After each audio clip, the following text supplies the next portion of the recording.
lumpuh selama bertahun-tahun, terjebak dalam dunia yang gelap dan penuh penyesalan. Seorang janda cantik bernama Arunika Prameswara tiba-tiba mendapatkan kembali harapan hidupnya. Bukan dari dokter terkenal, bukan dari terapis mahal, tetapi dari seorang tukang kebun sederhana yang muncul tanpa diduga. Namun, sebelum kisah ini mengalir lebih jauh, izinkan aku, dengan suara yang paling tulus, mendoakan setiap orang yang sudah menonton dan mendukung kisah ini. Semoga kalian selalu diberi kesehatan, umur yang panjang, rezeki yang lancar, dan segala urusan dimudahkan. Villa Prameswara di Lembah Rinjani selalu tampak memukau dari luar. Pagar putihnya menjulang, halamannya luas dengan pepohonan yang ditata rapi, kolam teras memantulkan cahaya matahari seperti permukaan kaca biru yang tenang. Tapi, di balik keindahan itu, ada kesunyian yang menusuk lebih dalam daripada udara gunung yang dingin. Rumah besar ini seperti menahan napas selama 8 tahun terakhir, sejak hari tragedi itu mengubah segalanya. Setiap pekerja di villa tahu bahwa sunyi itu berasal dari sebuah ruangan di lantai atas. Ruangan milik Arunika Prameswara. Di balik pintu jati yang jarang sekali terbuka, Arunika menjalani hari-harinya dalam gelap dan kesepian. Kakinya tak lagi merespons, tubuhnya semakin melemah, dan wajah cantik yang dulu bercahaya kini pucat tanpa harapan. Ia jarang berbicara, kecuali ketika amarahnya meledak. Bahkan ketukan pelan pun dapat membuatnya mengusir siapapun keluar dari kamarnya. Para perawat datang dan pergi. Silih berganti, semua menyerah. Tidak ada yang bisa menyentuh hati Arunika. Tidak ada yang mampu melewati dinding tebal penolakan dan kesedihan yang sudah ia bangun sendiri. Sejak kecelakaan itu, dunia seolah berhenti berputar bagi dirinya.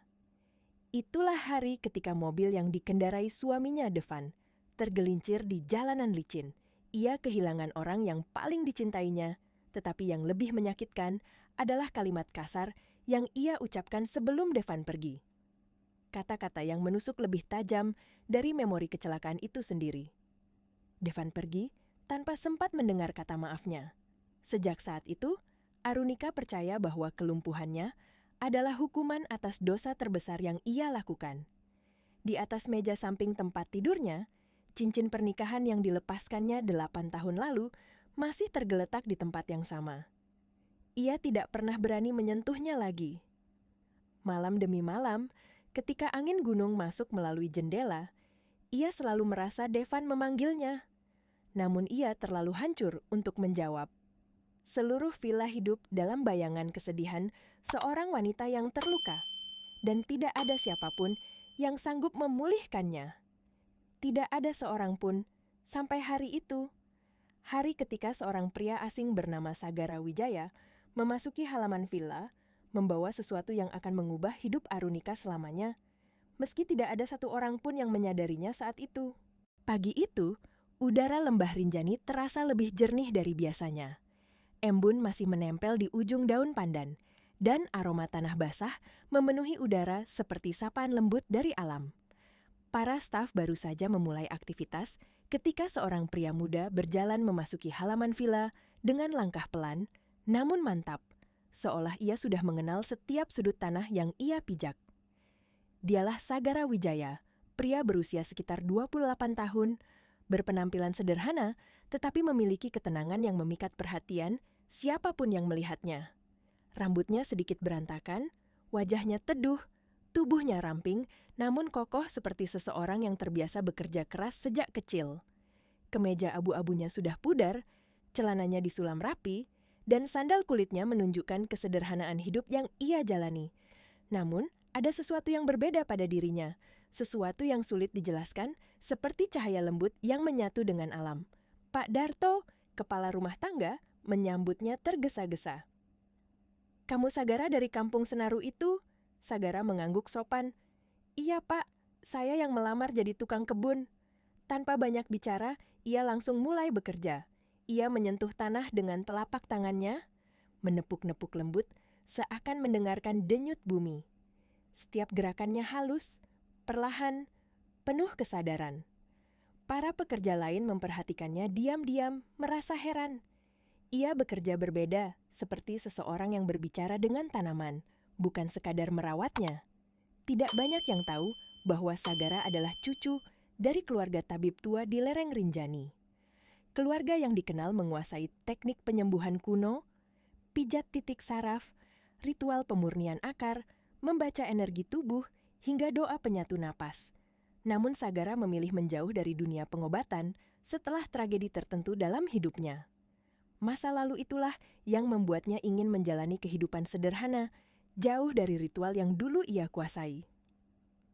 Menjelang siang, suara roda kursi berderit pelan terdengar dari teras depan villa. Para staf yang sedang bekerja langsung menunduk hormat. Hanya Sagara satu-satunya yang tidak ikut, karena ia tidak mengenal kebiasaan itu. Di koridor, muncul sosok Arunika, didorong oleh asistennya. Rambut panjangnya tergerai tanpa kekuatan, wajahnya pucat seperti bulan yang kehabisan cahaya, dan tatapannya kosong seperti jendela yang tak lagi memantulkan harapan. Para staf biasanya menahan napas saat Arunika lewat, bukan karena hormat, melainkan karena takut memicu kemarahannya. Namun bagi Sagara, ini adalah pertemuan pertama. Ia berhenti menggenggam sekop, menatap Arunika, bukan dengan kasihan, bukan dengan terkejut, tetapi dengan rasa memahami, seperti seseorang yang melihat luka yang tersembunyi jauh di balik mata seseorang. Saat kursi roda melintas dekat kebun lavender, angin lembut membawa aroma ungu yang tenang. Namun, Sagara melihat sesuatu yang tak dilihat siapapun. Tubuh Arunika tampak redup, tertutup dinding gelap, pekat seperti kabut yang menelan cahaya hidupnya. Energi yang terkunci membusuk perlahan dan menjerat dirinya dalam keheningan. Dan anehnya, Arunika pun berhenti sekejap. Tatapannya melirik Sagara, seolah matanya menangkap sesuatu pada pria sederhana itu. Bukan ancaman, bukan kekaguman, tapi seperti pengakuan samar, seolah hatinya teringat pada sesuatu yang pernah hilang. Asisten kembali mendorong kursi roda, dan Arunika segera memalingkan wajah, kembali menutup diri. Namun Sagara tetap menatap punggungnya yang perlahan menghilang di balik pintu villa. Di dada Sagara muncul getaran kecil. Insting seorang tabib yang lama mati, namun kini seolah dipanggil kembali hidup. Bukan karena belas kasihan, bukan karena kewajiban, tapi karena ia melihat luka terdalam seorang manusia, luka yang berteriak tanpa suara. Dan dalam hatinya, ia merasa bahwa alasan dirinya datang ke villa itu bukan sekadar untuk bekerja. Ada takdir yang menariknya ke sana, takdir yang perlahan mulai bergerak. Pagi berikutnya, udara di Villa Prameswara terasa berbeda. Para staf berbisik-bisik panik sejak fajar. Di taman depan, tempat Arunika biasanya hanya memandang dari jauh, terjadi sesuatu yang mengejutkan dan tak bisa dijelaskan. Bunga-bunga kesayangan Arunika layu dalam semalam. Mawar putih yang dulu mekar sempurna. Anggrek langka yang selalu dijaga dengan hati-hati. Semua batangnya lunglai, daunnya menghitam di tepi, seolah kehidupan dicabut begitu cepat, begitu kasar, tanpa alasan yang jelas. Para staf berkumpul, mencoba menahan rasa takut mereka. Dalam 8 tahun mereka bekerja di villa ini, hal seperti ini tidak pernah terjadi. Dan pagi itu, sesuatu yang lebih jarang lagi terjadi. Arunika muncul dari kamarnya. Kursi rodanya didorong keluar dengan kecepatan yang hampir tak biasa. Sorot matanya tajam, penuh kemarahan, dan kecemasan bercampur menjadi satu. Wajahnya yang pucat memantulkan kejengkelan yang tidak tertutupi sedikit pun. Apa yang terjadi pada bunga-bunga ini? Suaranya menggema tajam, membuat beberapa staf refleks menunduk dan menjauh. "Bu, mungkin karena cuaca," jawab asistennya dengan suara gemetar. Arunika mendecih. Cuaca, anggrek itu tidak pernah layu, meski badai menghantam taman ini.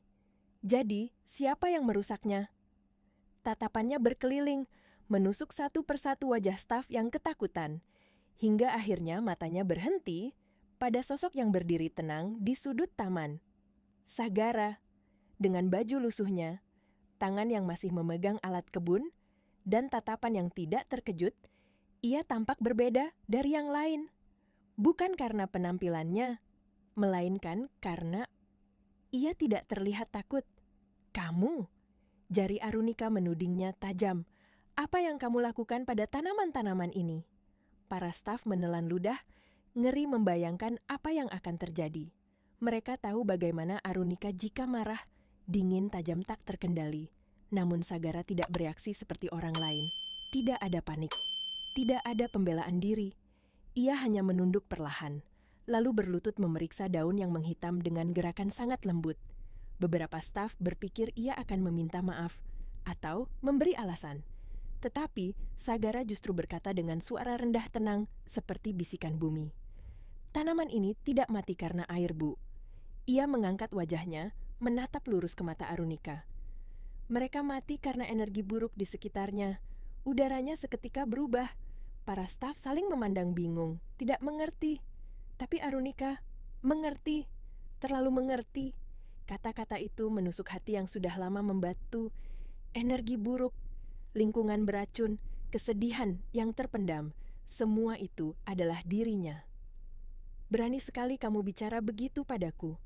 Arunika berbisik, suaranya bergetar bukan oleh amarah, tetapi oleh sesuatu yang lebih rapuh, ketakutan akan kebenaran. Kau pikir aku penyebab semua ini? Sagara tidak mundur. Saya tidak menyalahkan siapapun, Bu. Saya hanya mengatakan apa yang tanaman ini rasakan. Kata merasakan membuat Arunika membeku. Sudah 8 tahun ia tidak merasakan apapun selain marah dan hampa. Dan kini seorang tukang kebun mengatakan bahwa dunia di sekitarnya pun merasakan penderitaannya. Arunika kehabisan kata-kata. Ia memilih jalan yang paling mudah, melindungi dirinya dengan kemarahan. Keluar dari hadapanku, teriaknya, suaranya pecah seperti kaca jatuh. Jika kau tidak bisa menjaga bunga-bunga itu, anggap dirimu tidak dibutuhkan di sini. Beberapa staf segera maju untuk menarik Sagara pergi. Takut Arunika benar-benar memecatnya. Namun, pria itu tetap berdiri tegak, tidak bergerak sedikit pun. Lalu, dengan nada selembut embusan angin Rinjani, ia berkata, "Saya tidak akan pergi, Bu. Bukan sebelum taman ini, dan hati seseorang di villa ini hidup kembali." Kata-kata itu menghantam Arunika seperti petir kedua. Ia terdiam. Bahunya bergetar sedikit, sesuatu yang tidak pernah terlihat oleh para staf sebelumnya. Kemudian, tanpa berkata apapun lagi, ia memutar kursi rodanya dan pergi. Para staf terpaku. Mereka baru saja menyaksikan sesuatu yang mustahil. Untuk pertama kalinya, Arunika tampak goyah. Dan bagi Sagara, itu adalah tanda pertama bahwa perjalanan penyembuhan Arunika baru saja dimulai. Malam itu, hujan turun deras di lembah Rinjani. Butiran air memukul kaca jendela villa seperti ribuan jarum kecil, membuat suasana kamar Arunika terasa semakin dingin dan mencekam. Petir sesekali menyambar jauh di bukit, namun bagi Arunika, suara yang paling ia rasakan adalah denyut nyeri yang menghantam tubuhnya. Sudah beberapa minggu terakhir, punggung bawahnya sering terasa sakit, tetapi malam ini jauh lebih parah. Rasa nyeri itu muncul tiba-tiba, menusuk seperti aliran listrik yang liar dari tulang belakang hingga ke kakinya yang mati rasa. Ia menggeliat di tempat tidur, wajahnya memucat, tangannya menggenggam selimut, begitu kuat sampai buku jarinya memutih. Desahannya tertahan, bibirnya bergetar, napasnya berat dan pendek-pendek. Dengan gemetar, ia menekan tombol panggil perawat, berkali-kali. Namun jawaban yang ia dapatkan hanyalah suara panik dari telepon villa. "Bu Arunika, maaf, fisioterapis tidak bisa datang. Jalan di dekat tikungan Rinjani, longsor." Kata itu longsor, menghantam Arunika seperti ujung pisau. Tidak berguna, semuanya tidak berguna. Ia memukul sandaran tempat tidur, marah, takut, sekaligus putus asa. Tidak ada yang berani masuk kamarnya. Tidak ada yang berani menghadapi amarahnya. Dan di tengah malam yang mencekam itu, Arunika merintih sendirian, terperangkap dalam kesakitan dan kesepian.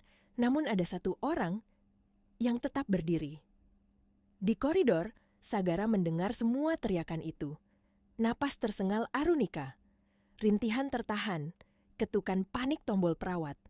Namun ia tidak langsung bertindak.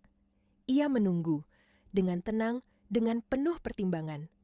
Ketika semua pertolongan medis benar-benar tidak tersedia, ketika tidak ada pilihan lain bagi Arunika. Lalu ia melangkah. Dengan hati-hati, ia mengangkat tangannya dan mengetuk pintu kamar. Tok, tok. Arunika menahan napas. Suaranya keluar serak dan marah. Siapa? Saya, Bu Sagara.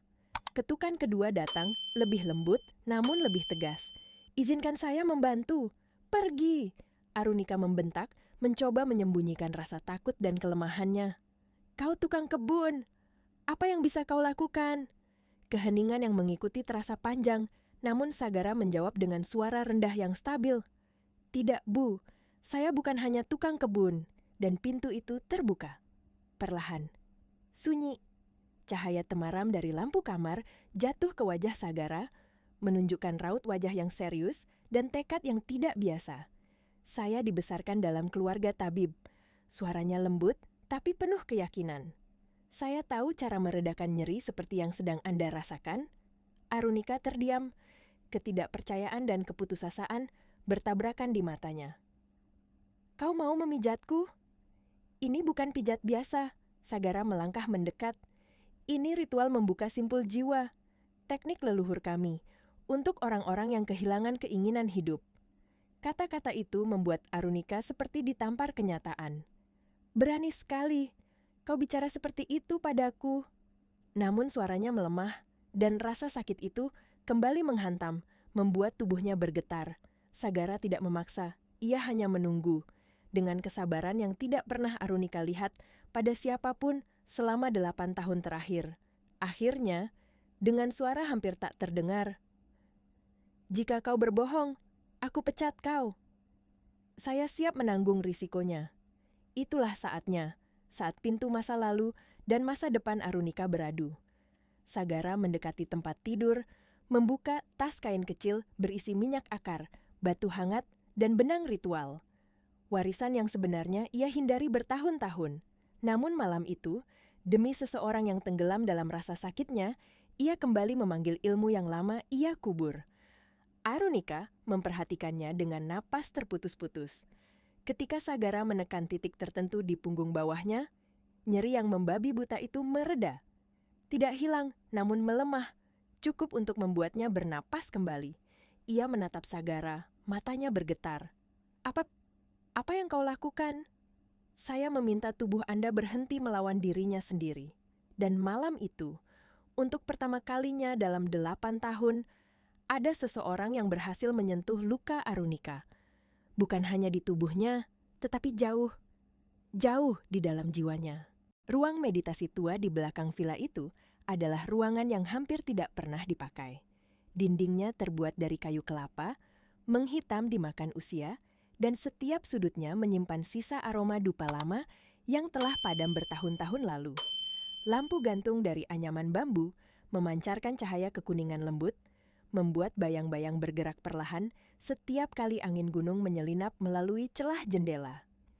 Di ruangan inilah Sagara memilih untuk memulai sesuatu yang tidak seorang pun berani lakukan selama 8 tahun terakhir, menyentuh titik paling rapuh dalam diri Arunika.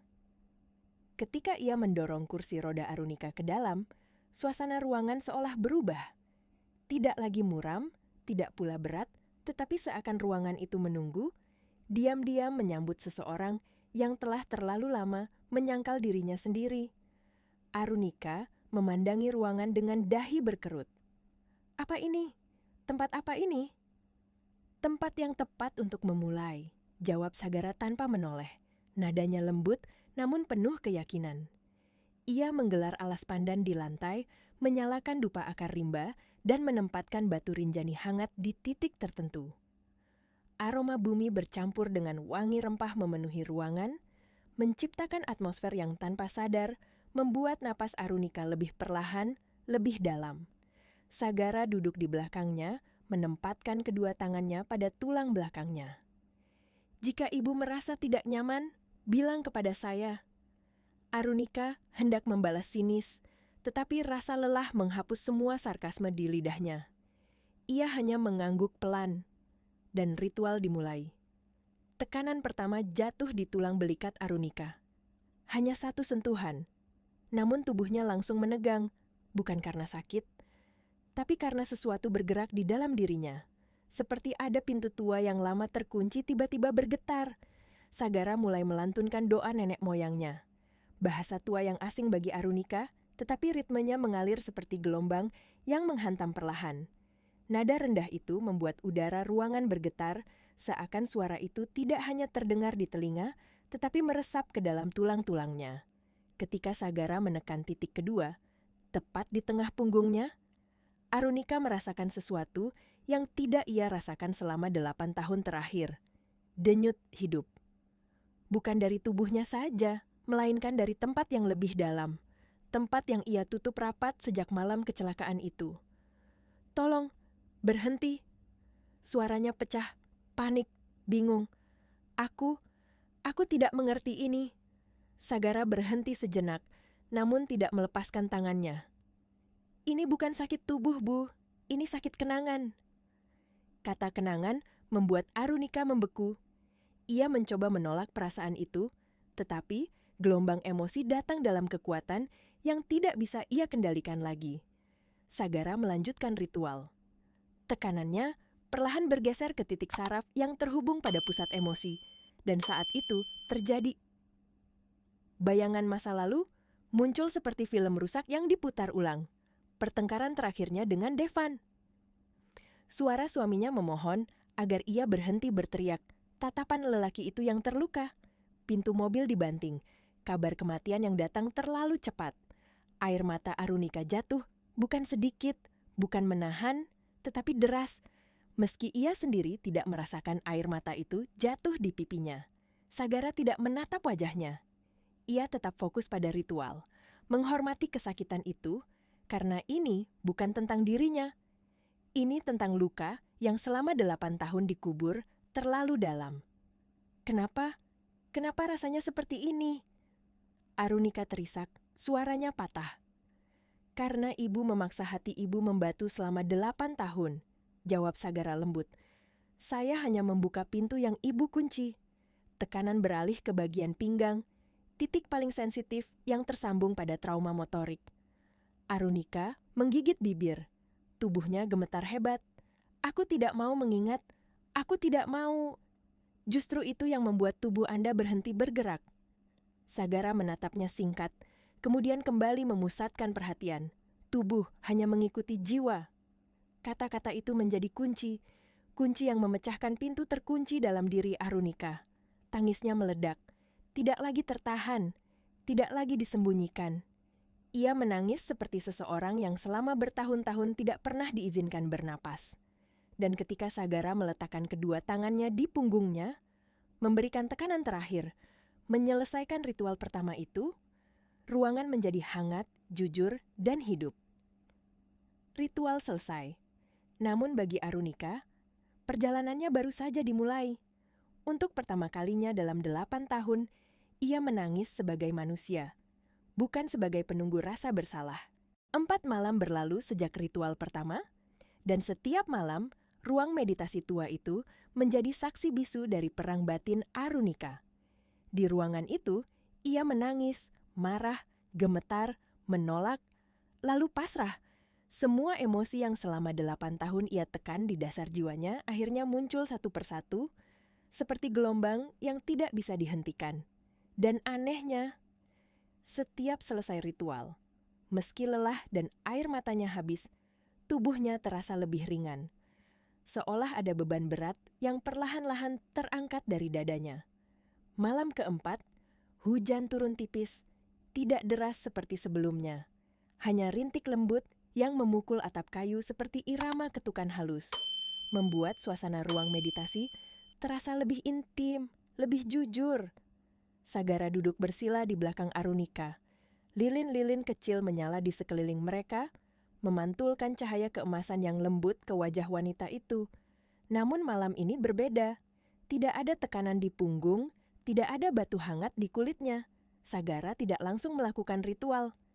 Ia hanya menghela napas pelan dan berkata dengan suara yang lembut, namun menggetarkan, "Bu Arunika, selama ini tubuh Anda tidak bergerak karena hati Anda berhenti percaya pada dirinya sendiri." Ucapan itu menusuk seperti pisau halus. Arunika terdiam, nafasnya tertahan. Berjalan, berdiri, bergerak. Lanjut Sagara. Semua dimulai dari keputusan hati, dan hati Anda masih terikat pada satu hal, sesuatu yang tidak pernah Anda lepaskan. Arunika menelan ludah, tangannya mengepal di atas pangkuan. Rasa bersalah itu, bisiknya. Sagara mengangguk perlahan, bukan menghakimi, bukan menuduh, tetapi memahami. Anda belum mengakuinya, bahkan pada diri sendiri. Arunika memalingkan wajah.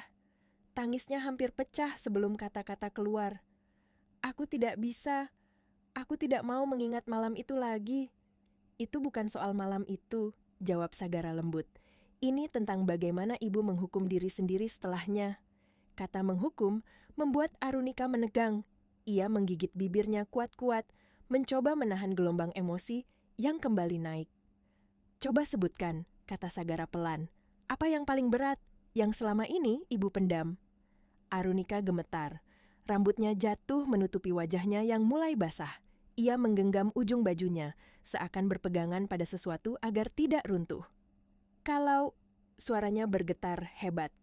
Kalau aku tidak berteriak malam itu, air mata jatuh seperti pecahan kaca. Kalau aku tidak menyuruh Devan pergi, dia tidak akan mati. Ruangan itu membeku, hening, hanya suara rintik hujan yang terdengar. Sagara menutup mata sejenak, membiarkan rasa sakit itu keluar tanpa disela. Lanjutkan, katanya lembut. Arunika menggeleng keras, tubuhnya terguncang. Aku tidak bisa. Sekali saja, Sagara membungkuk sedikit, suara lembutnya seperti membimbing anak kecil yang ketakutan. Untuk diri sendiri, bukan untuk saya. Arunika menarik napas panjang, tetapi napas itu pecah di tengah. Ia menangis tanpa suara sebelum akhirnya berkata sambil terisak. Aku membencinya saat itu. Padahal, aku hanya takut kehilangan dia. Tapi aku menyakitinya. Aku membuat dia pergi dengan kata-kata yang salah. Baru saat itulah, bayangan gelap yang ia tahan selama 8 tahun pecah sepenuhnya. Dan sesuatu terjadi. Ibu jari kaki kanan Arunika bergerak. Begitu halus, nyaris tak terlihat. Namun jelas, Arunika membelalak. Apa tadi? Aku merasa Sagara sudah melihatnya. Bukan hanya gerakannya, tetapi perubahan energi di tubuh Arunika. Energi yang sebelumnya gelap, pekat kini menyala. Walau hanya secercah. Bu, kata Sagara perlahan. Jari kaki kanan Anda bergerak. Arunika menatap kakinya yang selama 8 tahun mati, rasa, dingin, tak respons. Dan ia melihatnya bergerak sekali lagi. Kecil, tapi nyata. Air matanya mengalir tanpa ia sadari. Aku benar-benar melihatnya. Itu bukan keajaiban, Bu, ujar Sagara lembut. Arunika menoleh cepat, seakan takut harapannya diruntuhkan. Lalu apa? Itu tubuh Anda sendiri. Sagara menatapnya penuh keyakinan. Tubuh Anda hanya menunggu jiwa Anda membuka pintunya. Kalimat itu menghantamnya lebih keras dari tangisnya sendiri. Untuk pertama kalinya, selama 8 tahun, Arunika merasakan sesuatu yang ia pikir sudah mati selamanya. Harapan. Jadi, aku bisa sembuh. Suara Arunika pecah seperti suara seorang anak kecil yang meminta keyakinan. Jika jiwa Anda mau berjalan, jawab Sagara pelan, tubuh Anda akan mengikutinya. Dan malam itu, di ruang meditasi tua, di bawah cahaya lilin dan rintik hujan, Arunika menangis lagi. Bukan karena trauma, bukan karena rasa bersalah, tetapi karena untuk pertama kalinya, ia melihat seberkas cahaya kecil di ujung hidupnya yang gelap. Malam itu, langit lembah Rinjani tidak seperti biasanya. Bulan purnama menggantung besar, penuh, bulat, dan memancarkan cahaya keperakan yang menembus pepohonan seperti tirai tipis cahaya dari dunia lain. Semua staf villa menyadari atmosfer berbeda malam itu. Bahkan burung-burung yang biasanya berkicau pelan pun mendadak senyap, seolah alam sedang menahan napas menyambut sesuatu yang penting. Sagara telah mempersiapkan ruang meditasi dengan cara yang tidak pernah ia lakukan sebelumnya. Ini bukan sesi biasa. Ini adalah ritual terdalam. ritual yang hanya dilakukan pada malam purnama, ketika batas antara tubuh dan jiwa menjadi paling tipis. Lilin-lilin disusun membentuk lingkaran besar di lantai. Di sekeliling Arunika, Sagara menaburkan garam putih tipis, lingkaran pelindung untuk mencegah energi gelap kembali masuk ke tubuhnya. Aroma dupa akar rimba memenuhi ruangan, lebih pekat dan berat dibanding malam-malam sebelumnya. Cahaya bulan masuk melalui celah jendela, jatuh tepat pada punggung Arunika, seperti cahaya ilahi yang menyertainya. Wanita itu duduk di kursi kayu rendah, tubuhnya sedikit membungkuk, namun ada sesuatu yang berbeda di wajahnya. Tidak seputih dan seasam dulu, ada kelelahan, ya, tetapi juga harapan kecil yang mulai tumbuh, harapan yang ia takutkan namun ia butuhkan. Sagara duduk di depannya. Ia mengambil 2 batu rinjani yang dipanaskan perlahan hingga terasa hangat. Bukan panas yang menyakitkan, tetapi hangat yang mampu menembus saraf-saraf dingin yang selama ini mati. Ketika batu itu menyentuh telapak kaki Arunika, wanita itu tersentak pelan. "Pana din ing." Katala, bisiknya. "Itu untuk membangunkan," jawab Sagara. "Membangunkan tubuh, tetapi lebih dari itu, membangunkan jiwa." Sagara menyalakan dupa yang lebih tebal, lalu ia mulai melantunkan mantra kuno, Nawangi Jiwatma, mantra penyatu napas leluhur. Suara itu rendah, bergetar, seperti nyanyian tanah purba. Nada-nadanya masuk ke udara, meresap ke kulit, lalu menusuk jauh ke dalam hati Arunika. Setiap kali suara Sagara naik turun, Arunika merasakan getaran kecil dalam dirinya, seperti sesuatu yang selama ini terkunci, mulai mengetuk dari dalam. Ketika Sagara menekan titik di bawah lututnya, emosi Arunika meledak. Tangisnya pecah, lebih deras dari biasanya. Tangis yang bukan sekadar emosi, tetapi pelepasan. Keluarnya racun yang ia simpan bertahun-tahun. Ia menangis, seperti seseorang yang diseret keluar dari jurang gelap, memuntahkan seluruh luka dan penyesalan yang membatu. Sagara terus melantunkan mantranya, semakin dalam, semakin berat. Ia menaburkan sedikit garam lebih dekat, mempersempit lingkaran, memutuskan ikatan energi gelap yang mengikat jiwa Arunika sejak kecelakaan itu. Arunika menggenggam ujung baju Sagara, jemarinya gemetar, hebat. Suara isaknya patah-patah. "Sagara, aku ingin memaafkan diriku, tapi aku takut." Sagara tidak menjawab langsung. Ia menyelesaikan bagian terakhir mantranya. 3 getaran rendah yang membuat ruangan terasa seolah berdenyut. Lalu ia menatap Arunika dengan pandangan seseorang yang benar-benar melihat hati yang terluka. "Takut itu wajar," katanya pelan. "Karena memaafkan diri sendiri adalah pertempuran terbesar." Arunika menggigit bibir, matanya memerah oleh air mata. "Aku takut. Kalau aku memaafkan diriku, berarti aku harus merelakan Devan pergi. Dan aku tidak siap kehilangan dia lagi." Perasaan itu jatuh keluar seperti batu berat yang akhirnya dilepas setelah bertahun-tahun digenggam. Sagara menyentuh punggung tangannya, sentuhan lembut yang stabil. "Bu Arunika, memaafkan diri sendiri bukan berarti melepaskan cinta pada Devan." Ia menatapnya dalam. "Itu berarti mengizinkan cinta itu berubah bentuk." Arunika terdiam, nafasnya tercekat. "Berubah menjadi apa?" tanyanya lirih. "Menjadi kekuatan," jawab Sagara, "bukan beban." Arunika menunduk, air mata jatuh ke batu hangat di telapak kakinya. "Lalu bagaimana caranya?" Sagara menutup mata, melantunkan mantra pendek, lebih lembut, seperti bisikan penyembuhan. "Pertama, berhenti menghukum diri sendiri, karena Devan tidak ingin itu. Roh yang pergi tidak pernah membawa dendam. Arunika tidak bisa menahan tangis lagi, tetapi kali ini tangisnya berbeda, tidak gelap, tidak menyakitkan. Tangis itu melepaskan, membebaskan." Di bawah cahaya purnama, di dalam lingkaran garam, Arunika mengambil langkah paling penting dalam 8 tahun terakhir. Ia mulai memaafkan dirinya, dan pada malam itu, untuk pertama kalinya, ia memilih untuk hidup. Pagi itu, ketika matahari baru saja muncul dari balik punggung Gunung Rinjani, cahaya keemasannya menyelinap lembut melalui celah tirai kamar Arunika. Biasanya, pagi adalah waktu yang hambar. Tak ada harapan, tak ada perubahan. Hanya hari lain yang terasa sama selama 8 tahun lamanya. Namun pagi ini, berbeda. Arunika membuka mata perlahan. Tubuhnya masih lelah setelah tangis panjang di malam purnama. Tangis yang menguras energi, tetapi entah bagaimana memberi ruang bagi sesuatu yang baru.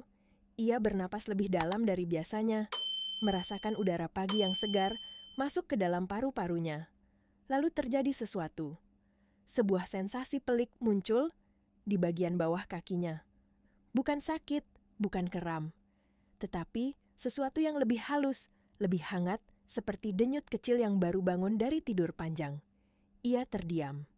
Tangannya perlahan bergerak di atas selimut, menyentuh area lututnya yang selama 8 tahun hanya menjadi benda mati di tubuhnya. Ia terhenyak. Ada getaran kecil, ritmis, hampir seperti panggilan dari bagian tubuh yang ingin kembali hidup. Aku merasakannya, bisiknya pada dirinya sendiri. Denyutan itu muncul lagi. Kali ini lebih jelas, lebih berani. Arunika menutup mulutnya dengan tangan, menahan isak harapan yang tiba-tiba melonjak. Matanya membesar, berkilau dengan keajaiban yang hampir ia anggap mustahil selama ini. Namun ia tidak percaya begitu saja, tidak berani. Beberapa menit kemudian, suara langkah perlahan terdengar dari koridor. Pintu diketuk pelan. Tok, tok. Bu Arunika, suara lembut itu terdengar. Saya masuk ya. Sagara membuka pintu membawa mangkuk air hangat dan minyak herbal seperti biasa. Tetapi, begitu ia melihat wajah Arunika, langkahnya terhenti. Ekspresi wanita itu berbeda. Ada cahaya kecil, cahaya yang ia pikir tidak akan pernah melihat dalam diri Arunika. Bu, apakah Anda merasa tidak enak badan? Tanya Sagara. Khawatir. Arunika menggeleng cepat, suaranya bergetar. Sagara, lututku. Ia menahan napas. Lututku seperti berdenyut, hidup. Sagara meletakkan mangkuk perlahan, mendekat dengan hati-hati, seakan mendekati sesuatu yang sangat rapuh, namun sangat berharga. Boleh, saya periksa. Arunika mengangguk, hampir takut harapannya diruntuhkan. Sagara menempatkan tangannya di lutut Arunika, menekan lembut titik tertentu dengan teknik yang hanya ia pahami. Dalam 1 detik pertama wajahnya biasa saja, tetapi pada detik kedua, ia merasakannya. Lutut Arunika memberi respons nyata. Respons tubuh yang hidup.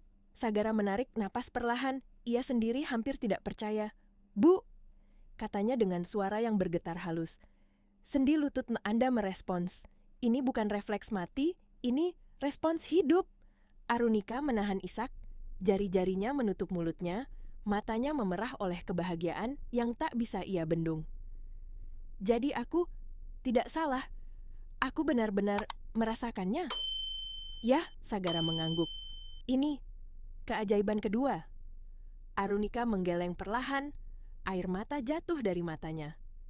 Tapi aku hanya menangis tadi malam, hanya itu. Sagara menyela pelan dengan ketulusan yang menembus dinding hati Arunika. Air mata itu adalah tanda bahwa jiwa Anda mulai melepaskan hukuman yang Anda ciptakan sendiri. Arunika terdiam. Selama 8 tahun, ia menyiksa dirinya, menutup hatinya, membatu. Dan kini, tubuhnya mulai kembali hidup, bukan karena obat, bukan karena terapi, tetapi karena hatinya mulai membuka diri. Jadi, aku benar-benar bisa sembuh? Tanya Arunika pelan. Suaranya terdengar seperti anak kecil yang penuh ketakutan sekaligus harapan. Sagara menatapnya lembut. Jika Anda terus membuka hati, bukan untuk saya, tetapi untuk diri Anda sendiri, maka ya, Anda bisa sembuh. Arunika menutup wajahnya dan menangis. Tetapi kali ini bukan tangis luka, bukan tangis kesakitan. Ini adalah tangis kelahiran kembali. Untuk pertama kalinya sejak kecelakaan itu, Arunika melihat dirinya bukan sebagai hukuman, melainkan sebagai seseorang yang masih bisa hidup dan masih layak disembuhkan. Hari itu, pagi di Lembah Rinjani terasa lebih hangat dari biasanya. Seakan seluruh alam mengetahui bahwa sesuatu yang besar sesuatu yang tidak pernah terbayangkan, sedang menunggu untuk terjadi di Villa Prameswara. Cahaya matahari menembus jendela kamar Arunika, menciptakan pantulan keemasan di atas lantai marmer. Udara membawa aroma bunga kenanga yang lembut, sementara burung-burung berkicau dengan irama yang menenangkan. Di kamar itu, Arunika duduk di kursi rodanya. Ia memandangi lututnya.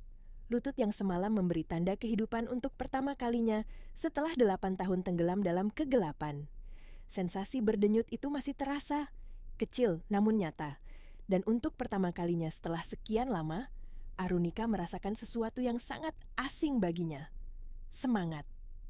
Pintu diketuk pelan. Tok, tok.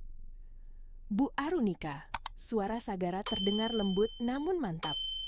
Apakah Anda siap? Arunika menelan ludah. Kata siap terasa menakutkan, tapi juga membangkitkan keberanian baru yang ia bahkan tidak tahu masih ada dalam dirinya. Ia mengangguk pelan. Masuklah, Sagara melangkah masuk. Langkahnya tenang, namun matanya menyimpan keyakinan besar. Keyakinan yang tidak pernah dimiliki siapapun terhadap Arunika selama 8 tahun terakhir. Di tangannya, ia membawa bantalan kayu rendah dan selembar kain untuk menghangatkan kaki Arunika dari dinginnya lantai. Ia berlutut di hadapannya. "Bu," katanya lembut, "hari ini kita akan mencoba satu hal kecil, tetapi sangat penting." Arunika menatap tangan Sagara, tangan yang telah membimbingnya melalui ritual, doa, dan tekanan lembut yang mampu membangunkan saraf-saraf mati dalam tubuhnya. Tangan yang kini menjadi jangkar bagi harapannya. "Tangan saya di sini," kata Sagara, mengulurkan kedua tangannya. "Yang perlu Anda lakukan, hanya percaya." Arunika mengulurkan tangan gemetar, menyentuh tangan Sagara. Sentuhan itu membuat dadanya sesak. Bukan karena takut, melainkan karena ia merasakan sesuatu yang hangat, sesuatu yang menenangkan. "Cobalah berdiri, hanya sedikit," ujar Sagara. Arunika menarik napas panjang, ia memejamkan mata sebentar, lalu mengembuskan napas gemetar. Lututnya berdenyut, betisnya terasa berat, pinggulnya menegang. Seluruh tubuhnya seperti menolak gerakan itu. Tetapi ia memegang tangan Sagara lebih erat. Ia mencoba bergerak sedikit ke depan, dan saat itu, tubuhnya hanya goyah kecil. Gerakan itu mungkin tidak terlihat bagi orang lain, namun bagi Arunika, itu sebesar gempa bumi. "Aku takut jatuh," bisiknya, hampir tak terdengar. "Saya di sini," jawab Sagara. Suaranya stabil, kuat, seperti bumi yang tidak akan pernah bergeser dari bawah telapak kaki Arunika. "Saya tidak akan melepaskan Anda." Dengan keberanian yang terkumpul dari semua malam, penuh air mata, luka dan harapan, Arunika menekan tumitnya ke lantai. Perlahan, sangat perlahan, tubuhnya mulai terangkat sedikit. Lalu sedikit lagi, lututnya bergetar keras, punggungnya melengkung, tetapi ia terus berusaha. Sagara memegang tangannya, menstabilkan tubuhnya. Dan akhirnya, Arunika berdiri. Rapuh, goyang, bergetar hebat, tetapi berdiri. Untuk pertama kalinya setelah 8 tahun menjadi tawanan kursi roda, air mata Arunika jatuh seketika. Ia menatap kakinya, kaki yang kini menopang berat tubuhnya, sesuatu yang dulu bahkan tidak berani ia bayangkan. "Sagara," suaranya pecah seperti kaca. Aku berdiri." Sagara tersenyum, bukan senyum besar yang penuh euforia, tetapi senyum kecil yang tulus, hangat, yang menyimpan kebanggaan mendalam. "Anda yang melakukannya, Bu, bukan saya." Suara langkah terdengar dari koridor. Para staf villa berdiri tertegun, tangan menutup mulut, beberapa meneteskan air mata. Mereka tidak percaya apa yang mereka lihat. "Bu Arunika, berdiri," bisik seorang asisten. "Ya Tuhan, Bu Arunika berdiri." Pak Darto, kepala rumah tangga yang sudah bekerja sejak Arunika kecil, mengusap mata dengan punggung tangannya sambil terisak. "Ini keajaiban." Namun Arunika tidak melihat mereka. Ia hanya melihat satu orang, Sagara. Tanpa berpikir panjang, tanpa memikirkan wibawa atau gengsi, ia menarik Sagara ke dalam pelukan erat. Pelukan yang penuh rasa syukur dan kebebasan. Pelukan seseorang yang baru saja kembali dilahirkan setelah bertahun-tahun hilang. Air mata Arunika membasahi bahu Sagara. Terima kasih, karena membuatku percaya bahwa aku masih bisa hidup. Sagara menunduk pelan, suaranya hampir berbisik. Terima kasih, karena Anda mau berjuang. Dan di halaman villa yang diterangi matahari pagi, bersama orang yang telah menembus dinding jiwanya, Arunika berdiri. Sebagai simbol kelahiran kembali seorang wanita yang hilang dalam kesedihan.